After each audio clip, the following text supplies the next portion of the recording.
Oh bosen nanya ini ke kalian, tapi berhubung yang di kantor minta, nanya lagi dah gua. Bosen banget. Like. Oh iya.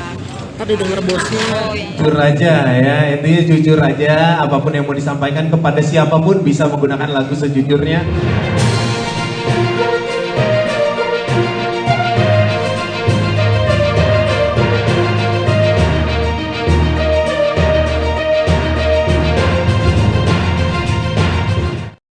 Selamat sore Tribuners, jumpa lagi bersama dengan saya Kusula Syaifah dalam tayangan berita selebritis di Tribun Lampung. Kami akan menyajikan informasi menarik dan terupdate seputar seputar selebritis tanah air untuk Anda. Dan inilah berita selebritis selengkapnya.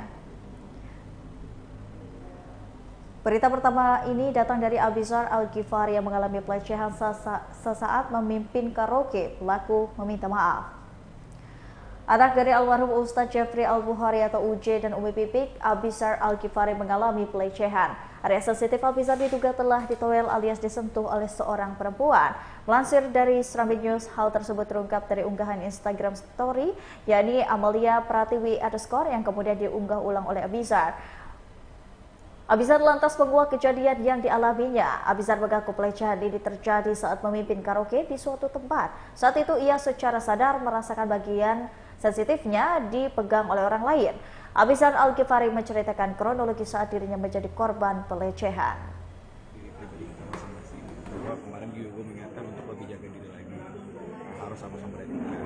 Kayak soalnya ya, apa yang gue lihat bahwa pelecehan itu sebenarnya bukan sebenarnya yang gue rasain, yang gue alamin dan yang gue pahamin adalah pelecehan itu nggak cuma dari pakaian doang, tapi emang polanya otaknya sudah rusak. Itu pasti akan terjadi. Sempat menegur langsung apapun orang itu. Di situ gue langsung tegur si perempuan itu, gue langsung bilang sorry lu pelecehan. Ini pelecehan. Gue pakai mic juga gue bilang, cuman ya gue bilang pakai tadi gue nggak mau langsung marah atau gue langsung membicarakan hal itu. Setelah itu selesai baru gue bicarakan. Tapi responnya reaksi dia langsung minta maaf, dan gue pun ngomong ya udah kan gitu ya, karena ya oke gue ngerti juga posisinya, mungkin dia terus seneng gitu, dan gue juga bukan orang yang mau ngambil pusing gitu, kalau masalah itu selesai ya udah selesai. Sampai gue bilang manajer gue, dan manajer gue yang lebih kesal kan, tadinya kita mau memediasikan masalah tersebut, tapi gue rasa kayak nggak perlu diperpanjang lebar. Gue ya itu bukan hal biasa, cuman itu hal yang harus dijadikan pelajaran tanpa harus dibesar-besarkan. Lo pernah nggak dia sama ceweknya? Nggak kenal sama sekali gue sama ceweknya. tidak ada laporan ke polisi ya? Nggak perlu menurut gue, nggak perlu. Toh dia juga udah minta maaf, ngapain masih kita lanjutin gitu loh.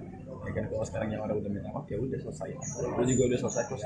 Kemarin juga gue nge-blow up di sosial media gue, bukan berarti gue ingin menyudutkan dia, cuma lebih mengedukasi dia teman bahwa ya sebenarnya itu nggak boleh. Makanya gue nggak nunjukin mukanya, gue nunjukin nomor teleponnya dan lain-lain.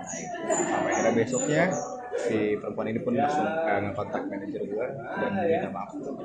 Manajer gue menyerahkan itu semua gue, dan gue bilang udah nggak apa-apa kan. Dia juga udah minta maaf gitu.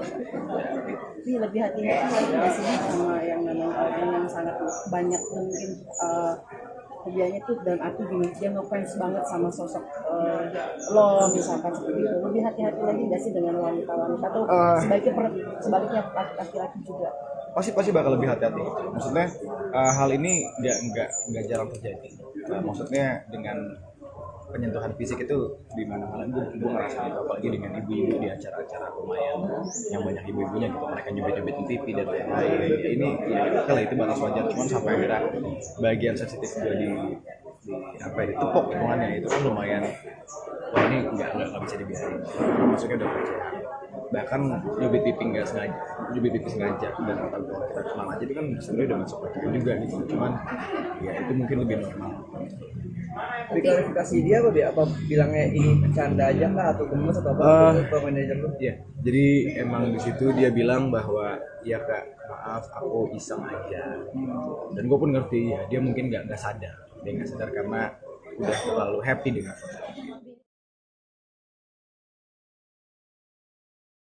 Berita selanjutnya datang dari Indra Rusli yang dipastikan hadir menjalani pemeriksaan kasus pencemaran nama baik.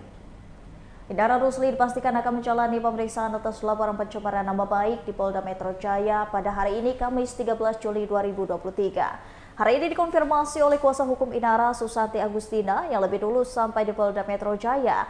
Hari ini kehadirannya guna memenuhi undangan pihak kepolisian terkait laporan Tanri Anissa atas dugaan pencemaran nama baik. Tak sendirian, Inara Rusli disebut akan didampingi oleh sang ibunda. Ibunda Inara sendiri juga sudah terlebih dahulu datang ke Polda Metro Jaya. Susanti juga mengungkapkan bahwa pihaknya sudah menyiapkan beberapa berkas terkait pemeriksaan Inara. Salah satunya adalah permohonan maaf apabila kepada Tanri Anissa setelah disomasi. Ada janji juga, jadi kita tunda tundanya hari ini. Ini pemanggilan pertama, Bu? Iya, betul. Klarifikasi ya? Ya, undangan klarifikasi ya. Dari kita nanti dua AP-nya kita nggak tahu apa. Dari kabarnya Virgon juga akan hadir ya? Virgon itu atas laporannya Inara. Jadi beda kasus, maksudnya beda laporan. Kalau ini kan laporannya Tenten mengenai pencemaran nama baik, ya kan, yang Undang-Undang ITE nomor 27. Nah, yang Virgon itu panggilan mengenai laporannya Inara Terkait? Terkait dengan Perzinahan itu? Perzinahan. Dari keluarganya Kak Inara sendiri tadi ada yang mendampingi juga nggak? Ada ibunya. Ibunya udah datang kali ini. Kalau Bu tahu, Susan, bukti apa nih yang dilampirkan yang untuk memperkuat kalau untuk klarifikasinya? Untuk klarifikasi ya yang kita lampirkan mengenai permohonan maaf yang sebelumnya. Itu kan sebelumnya kan disomasi, ya kan, disomasi oleh penasihat hukumnya Tenten.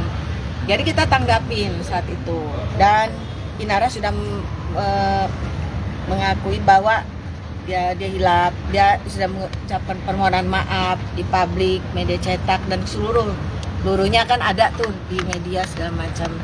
Nah, tetapi dari pihak Tenten itu Inara tetap dilaporkan kan begitu. Nah, ini yang kita akan sampaikan. Mempertegas lagi, Bu, berarti Inara akan datang. Oh iya, akan datang. Sekarang lagi di jalan. Tadi kan lagi ada Berarti surat yang ditandatangani Virgon itu bukan Tenten yang dimaksud oleh Virgon itu? Oh, saya nggak tahu, belum tahu. Makanya nanti dari hasil penyidikan ini nanti baru beda perkara berarti. Bukan ya. Tenten itu kan mempermasalahkan hal ini karena kan dicatut namanya sama Virgon, cuman katanya kan salah nama, bukan dia. Saya nggak tahu, tanyakan siapa yang mengatakan bahwa itu salah. Beda ininya, beda case, kita nggak tahu. Iya, dia akhirnya kan somasi Inara. Nah, itu saya nggak tahu, belum sampai ke sana. Ini kita fokus ke perkara yang diduga yang pencemaran nama baik. Bu, artinya permintaan maafnya secara terbuka kemarin yang di tempat di kantor Ibu itu artinya tidak diabaikan gitu, Bu? Ya, paling nggak kan seperti itu. Karena kan disomasi dari dari pengacaranya Tenten adalah permohonan maaf, dan itu sudah dilakukan. Udah yuk. Nanti kita tunggu hasil daripada.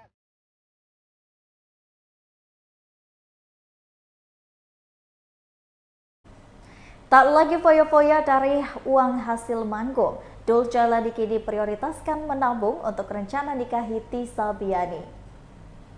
Dul Jalani memang sudah mantap melanjutkan hubungan asmaranya bersama dengan Tisa Biani ke jenjang pernikahan. Dul mulai mempersiapkan banyak hal menjelang pernikahannya. Salah satunya soal perubahan prioritas pada keuangannya. Dul bercerita pundi-pundi hasil manggung tak lagi ia gunakan untuk kesenangan pribadi, namun Dul tidak mau sesumbar membahas tabungan untuk rencana pernikahannya. Dul khawatir tabungannya rentan jika terlalu sesumbar membahas persiapannya.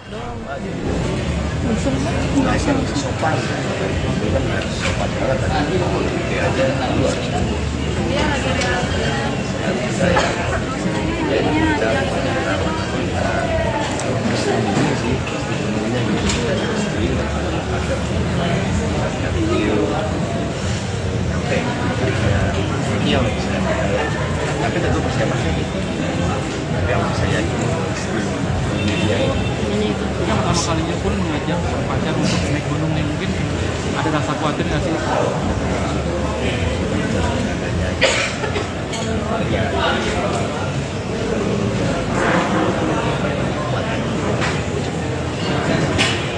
Ada rasa takut nanti ada banyak buas kayak atau yang persiapannya dari kamu? Ya maka dari itu penting banget ajak teman yang karena pengalaman saya terakhir ke pantai itu menunjukkan kepada saya sepertinya iya sebagai banyak doa juga sih gitu sih.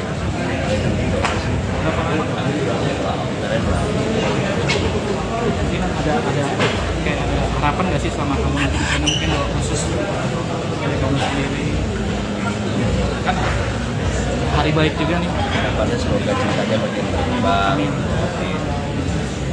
gila cintanya. Ya.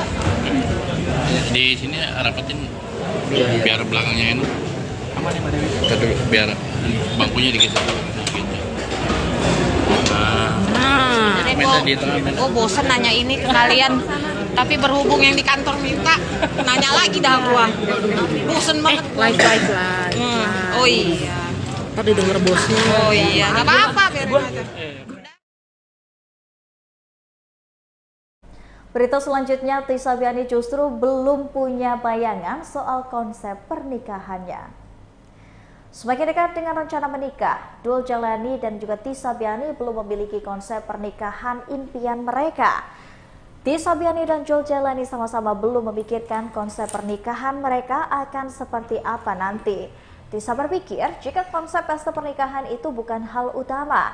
Tisa dan keluarganya memiliki pandangan jika pernikahan bukan dilihat dari seberapa mewah pesta resepsi. Dul juga punya pemahaman yang senada dengan Tisa Biani. Daripada soal konsep pesta pernikahan, Dul konsentrasi dengan rumah tangga setelah akad nanti. Seperti apa sih hubungan kalian gitu kan, kayak sebesti itukah dirimu sama Bunda Maria?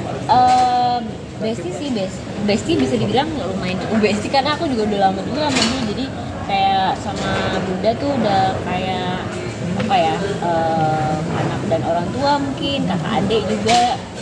Jadi Bunda juga menerima aku dengan baik, alhamdulillah gitu. Aku juga sangat-sangat menghargai dan menghormati keluarganya Dul. Mungkin bukan cuma Bunda aja tapi seluruh keluarganya Dul. Jadi kita saling saling menghormati satu sama lain sih gitu. Dul juga gitu sama orang tuaku dan keluarga aku. Jadi ya hubungannya alhamdulillah sampai sekarang adem ayem aja. Kakak boleh cerita seputaran lagu, sebenarnya kita udah pinter ya kasih kisahnya. Seperti apa support dirimu? Support Dul di single terbaru Dul pastinya adalah hal yang sudah biasa aku lakuin gitu. Jadi ini udah rutinitas kami berdua sebagai pasangan yang memang selalu mendukung satu sama lain. Kalau misalnya Dul lagi ada launching seperti ini aku datang, Dul juga kalau misalnya aku lagi syuting film dia datang. Jadi memang hanya ini yang bisa kita lakuin supaya saling semangat lah gitu. Jadi supportnya itu aja sih dan doa yang paling penting. Kalau lagi bikin lagu atau lirik kan otomatis itu juga kan begadang terus. Dirimu cara memperhatikan dulu seperti apa? Gimana bawel-bawelnya gimana? Kalau aku tuh nggak pernah ngelarang, nggak pernah bawel kalau dulu begadang. Karena aku pun juga gitu. Jadi kalau apalagi soal kerjaan ya, kalau soal kerjaan kalau dulu begadang, aku tuh nggak pernah bawel dan ngurusin dulu terlalu dalam ya gitu, karena bisa dibilang itu adalah sesuatu yang memang harus dia profesional dan itu kewajibannya dia sebagai seorang penulis lagu gitu. Tapi paling bisa dibilang aku tuh agak bawel soal makanannya gitu, supaya dijaga makan segala macam. Cuma kalau waktu tidur aku nggak pernah terlalu ngelarang karena dia sudah dewasa dan pasti dia lebih mengerti apa yang harus dia lakukan, terutama untuk pekerjaan. Selalu mengingetin jaga kesehatan seperti jaga kesehatan, jaga makan sih. Tapi kalau waktu tidur aku tidak bisa mengingatkan karena aku juga bisa dibilang orangnya suka begadang gitu. Jadi kita sama satu sama lain saling ingetin aja sih gitu supaya kontrol. Sering ngebantu gak sih tiap misalnya bikin lirik tiba-tiba ada di dalam pikirannya Tisa gitu, nyelutuk lirik ini kayak bang?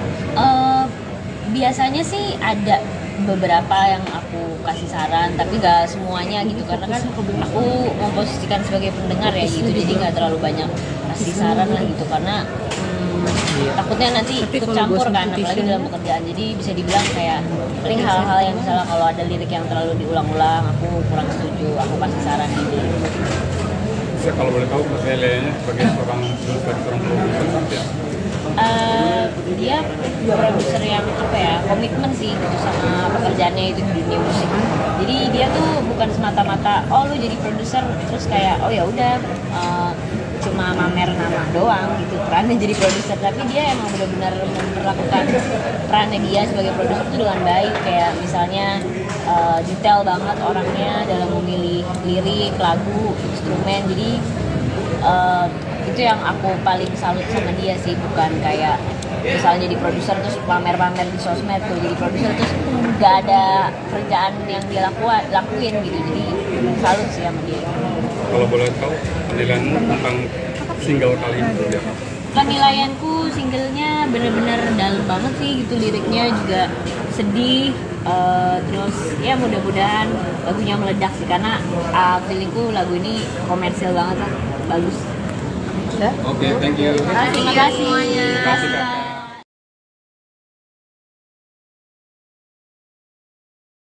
Berita terakhir ini datang dari Dul Jailani feat Axel Ramanda yang meluncurkan mini album barunya. Dul Jailani merupakan penyanyi sekaligus produser muda Indonesia. Baru-baru ini ia berkolaborasi dengan Axel Ramanda dengan merilis mini album bertajuk Rama. Di antara mini album tersebut terdapat lagu yang Dul Jailani dan Axel Ramanda rilis, yakni Sejujurnya. Lantas bagaimana kelanjutannya? Pada suatu kesempatan, saat jumpa pers perilisan mini album Rama, Dul Jailani menceritakan makna lagu Sejujurnya ini. Usut punya usut, lagu tersebut terinspirasi dari kisah temannya yang sulit untuk move on. Diketahui lagu Sejujurnya ini juga sudah dirilis di YouTube pada 28 Juni 2023. Lirik lagu ini juga ditulis oleh Dul Jailani dan juga Axel Ramanda. Assalamualaikum. Sebelumnya semua saya ingin mengucapkan terima kasih sebanyak-banyaknya atas rekan-rekan media yang hadir, yang sudah menyempatkan waktu, Warung Bo juga yang sudah bantu promo, mungkin juga jin baik dan malaikat yang bantu promo juga. Tapi yang ralat, yang produser bukan saya sendiri, berdua. Produser itu kebetulan saya lagi buat project producing partnership ya, yaitu saya dan Krisna Trias. Dan alhamdulillah emang udah 2 lagu yang kita produce. Salah satunya lagu Kekasih Saya, Disabiani, Rindu Yang Palsu, sama lagu Sejujurnya ini.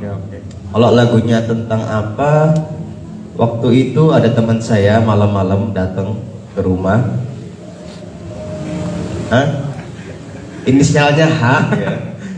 Terus inisialnya H ya? Ya, dia curhat gitu. Dia curhat ke malam-malam, dia curhat, dia sulit move on katanya, dia sulit move on banget. Waktu itu dia sampai nangis-nangis kalau nggak salah. Terus dia tuh banyak ngomong, sejujurnya gue tuh masih kangen sama dia gitu. Sejujurnya tuh gue tuh masih nggak bisa move on gitu. Terus kayaknya asik juga ya kalau Sejujurnya ini buat judul lagu gitu. Kebetulan kan juga dulu ada, kalau rekan media mungkin tahu, ada lagu Billy Joel yang judulnya Honesty. Honesty itu juga inspirasi dari Sejujurnya. Jadi ya emang lagu ini menceritakan tentang teman saya itu yang sulit move on. Tapi ternyata setelah saya dengar-dengar lagi, nggak hanya untuk mantan atau pasangan ya, mungkin juga ada orang-orang yang kehilangan seseorang yang sangat disayangi, mungkin keluarga, mungkin ditinggal pergi, meninggal dunia, bisa sahabat juga, bisa sahabat, dan ternyata ya lirik ini ya sesuai kalian aja mau dibawa kemana gitu liriknya, artinya gitu. Oke, berarti yang penting sejujurnya aja, jujur aja lagunya. Jujur aja ya, intinya jujur aja, apapun yang mau disampaikan kepada siapapun bisa menggunakan lagu Sejujurnya untuk menyampaikan rasa tersebut ya, ibaratnya Dul ya. Oke, Dul, aku mau tahu, penasaran. Kenal sama Excel Ramadan tuh dulu awalnya tuh dari mana dulu? Sama Gajah Mada Record juga bisa kenal tuh dari mana? Kenal sama Excel waktu itu di IG. IG betul. Instagram. Oke, ya. Kebetulan kan saya emang dari dulu kan lagi nyari vokalis ya. Oke. Suara-suara saya sering fals kan. Nah terus saya lihat tuh Excel tuh. Iya. Excel Ramanda siapa nih, kok keren gitu ya, dia bawain banyak lagu Dewa dan ternyata nyampe gitu, nyampe dan alhamdulillah waktu tahun 2019 itu kita ada project tribute to Dewa 19 dan alhamdulillah dari situ sampai sekarang itu kita berteman baik. Alhamdulillah. Teman baik gak kita? Kita apa teman meja makan doang? Seperti Bruce Jolie ya. Ya insya Allah kita berteman baik dan teman yang baik itu kan berkarya bareng ya. Kita dari dulu punya mimpi untuk mengeluarkan single dan alhamdulillah baru sekarang gitu. Dan Excel juga banyak bantu saya zaman dulu dan memang tugas teman kan saling bantu ya, tulus gitu. Jadi ya saling bantu, saling berkarya dengan tulus aja gitu. Kalau sama Gajah Mada Record waktu itu Excel ya. Baiklah Tribuners, setelah tadi berita selebritis di Tribun Lampung bersama dengan saya Kusnul Asyaifa. Jangan lupa untuk terus saksikan video selengkapnya di YouTube Tribun Lampung News Video, Facebook Tribun Lampung, Instagram Tribun Lampung, dan juga TikTok Tribun Lampung untuk bisa mendapatkan informasi terupdate lainnya. Selamat sore dan sampai jumpa.